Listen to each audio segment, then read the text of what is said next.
Now we're going to look at some fractions. So, as you can see, I've got a half and I've got 1, 2, 3 tenths. 1/10 times 1, 2, 3 makes 3 tenths. Let's say I want to add my half and my 3 tenths. It's going to be quite hard because even if I tried to add them together, I don't really know what I'd end up with. How many of which denominator I'd end up with. So, what I'm thinking is that because the denominator, both of them are different, we need to make them equal. That's our very first step. So, which multiple does the number 2 and 10 both make? Thinking about our times tables, 2 and 10 are factors of which multiple? I know, it's 10 because 2 is in the 10 times table and so is 10. So I'm going to make them both out of 10. So let's write these down. So I've got my half and I've got my 3 tenths. And I'm going to make them both out of 10 now.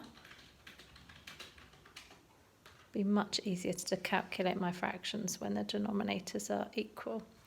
So I've got to think 1/2 is equivalent to how many tenths? If I were to get lots of tenths and lay them over the top, I wonder how many would be equal to it. 1, 2, 3,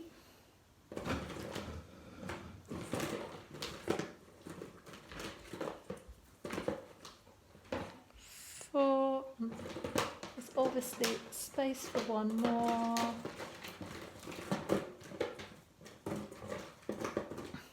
5. So I know that 1/2 is the same as 5 tenths. I could write it this way. Okay. I could have done that actually using my times tables, because if I think, how do I get from 2 to 10? That way I've had to multiply or times by 5. So I would do the same to the numerator, times that by 5, as I've done to the denominator.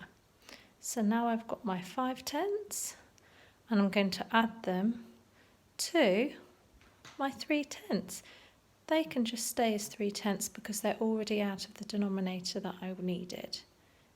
Effectively, I've just times that by itself, so I've timesed it by 1. Now, 5 tenths plus 3 tenths makes a total of 1, 2, 3, 4, 5, 6, 7, 8 tenths. My denominator is tenths, that's what I'm dealing with, and I've got 5 plus 3, 8 of those, so it's 8 tenths is my answer. So 1/2 plus 3 tenths makes 8 tenths after I've converted the denominators.